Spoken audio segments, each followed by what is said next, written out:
Imagine finding out that the two people you trust most in the world, the person you love and the friend you'd die for, have been lying to your face for months. Every hug, every late night talk, every time they looked you in the eyes, all fake, and the worst part, they weren't just betraying you, they were betraying someone else too. This isn't just a story about cheating. This is a story about how two people tried to destroy me and how I made sure they didn't win. I always thought betrayal would come like a lightning strike, sudden, loud, impossible to miss. But it didn't. It crept in slowly, disguised as laughter over coffee, as friendly texts in the middle of the night, as the comfortable way my boyfriend and my best friend joked together.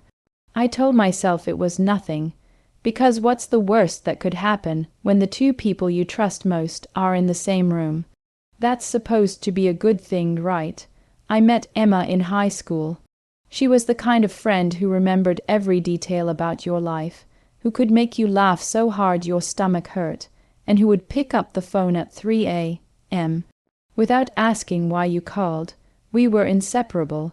She knew all my secrets, all my fears, all my dreams. And when I started dating Daniel 2 years ago, she was one of the first people I introduced him to. They got along instantly, too instantly, maybe. At first, it was cute. Emma would tease me about how Daniel made the best boyfriend material, because he always held the door open or remembered my coffee order. Sometimes she'd even say, if I didn't love you so much, I'd totally steal him. We'd laugh. I never thought twice about it. It was just Emma's sense of humor, or so I believed. The first time I felt something was off was one rainy Thursday evening. I had to stay late at work. When I got home, I noticed Daniel's jacket was missing, and so was Emma's car from the driveway next door. I texted her, "Hey, where are you?" She replied within seconds, "Just grabbing groceries, you." It didn't feel like a lie at the time, but now I replay that moment over and over, wondering if that was the first breadcrumb I missed. Weeks went by, and Emma became strangely interested in every little fight Daniel and I had. If I told her he'd been distant lately, she'd lean in, almost too eager, and ask for details. Sometimes she'd say, "Men get weird when they're hiding something. Have you checked his phone?" The irony now is almost unbearable, because all those late night talks, all those reassurances, they were coming from the person who was helping him hide it. The truth didn't hit me all at once. It came in fragments, tiny cracks in the picture. Perfect life I thought I had. Like the time I noticed Daniel smiling at his phone when he thought I wasn't looking. Or when Emma started canceling our brunches last minute, always with some vague excuse. It was nothing concrete, but my gut was screaming. Then came the night that changed everything. I couldn't sleep. Daniel had gone for a drive to clear his head, which wasn't unusual for him, but something in my chest felt tight, like I was suffocating. I opened Instagram without thinking, scrolling mindlessly until I saw it. A blurry photo from a small cafe downtown. Let your actions speak on your behalf. In the background, barely noticeable unless you looked closely, was Daniel, and sitting across from him Emma. Her hand was on his, and they were smiling not like friends, but like people with a secret. Even then, I wanted to believe there was some explanation. Maybe she was comforting him about something. Maybe I was overreacting, but deep down I knew, and knowing didn't make it hurt any less. I didn't confront them immediately. I wanted proof not just for me, but for the part of me that still hoped I was wrong. So I waited, I watched. I started noticing the little signs that had always been there. How Daniel would step outside to take calls when Emma was out with friends. How Emma's perfume sometimes lingered on his hoodie. How they both avoided making eye contact when we were all together. And then the final blow.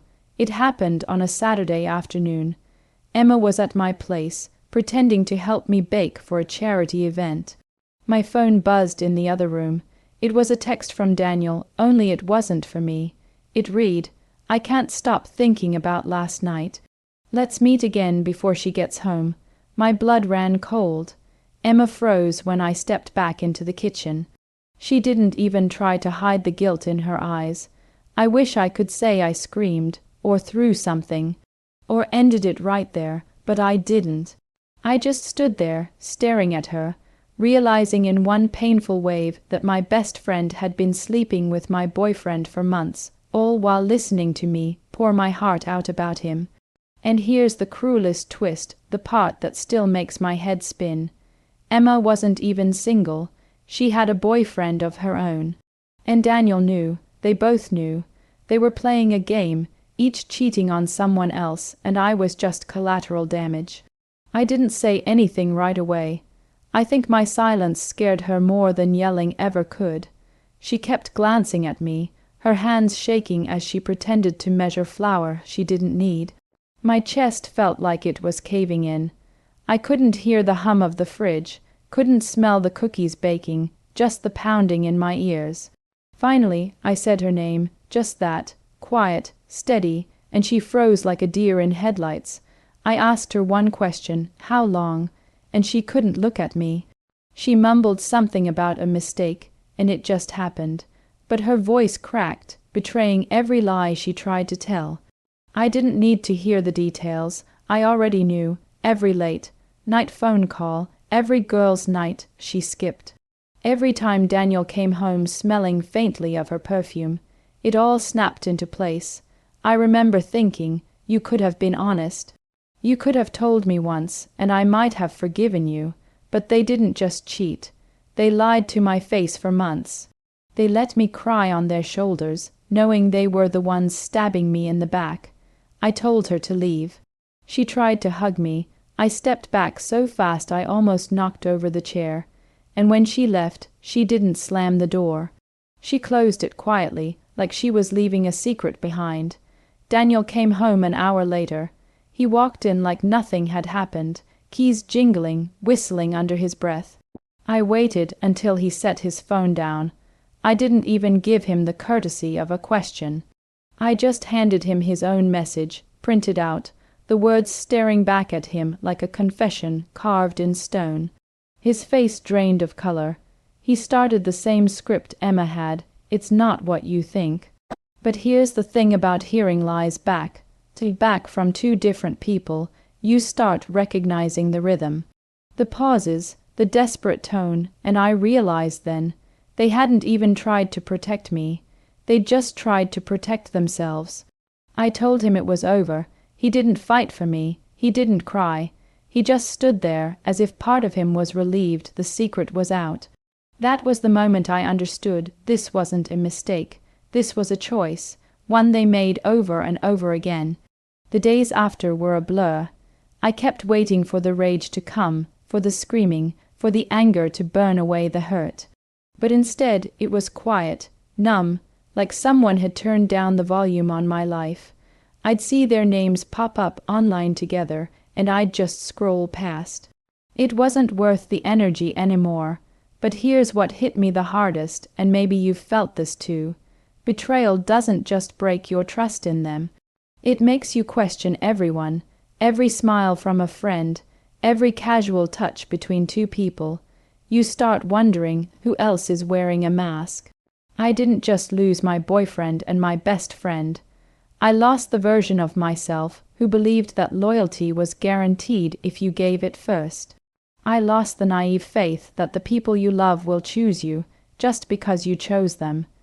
In a twisted way, though, they gave me something too, clarity.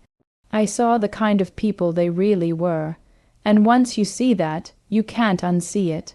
You stop wasting your time trying to get answers from people who never deserved your questions in the first place. Weeks turned into months, and the storm inside me finally began to settle. Not because the pain went away, but because I stopped feeding it. I deleted their numbers. I blocked them on every platform. I didn't do it to punish them. I did it to protect myself. People love to say, time heals all wounds. I don't think that's true. Time doesn't heal.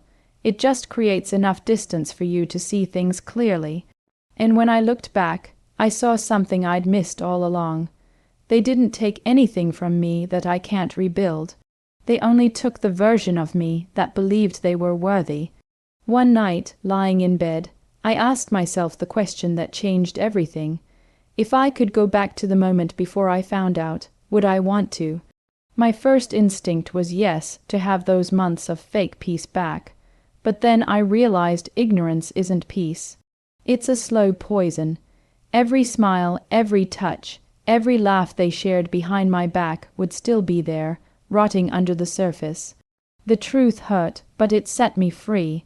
I started noticing the small joys again, the sound of rain on the window, the smell of coffee in the morning, the quiet relief of knowing there's no one in my life pretending to love me while loving someone else. That peace is different. It's not fake. It's earned. And here's what I learned. Betrayal says more about them than it ever will about you. Their choices don't define your worth. Their lies don't erase your truth. And their love, if it comes with conditions and secrets, isn't love at all. It's a performance. If you've been there, if you felt the ground disappear under your feet because someone you trusted set fire to it, I want you to remember this. Sometimes losing people is the only way to find yourself again, and when you do, you'll be stronger than they ever imagined. Because at the end of the day, they have to live with what they did. You get to live with who you became because of it. If you want more real stories like this, hit subscribe, and never let anyone make you doubt your worth again.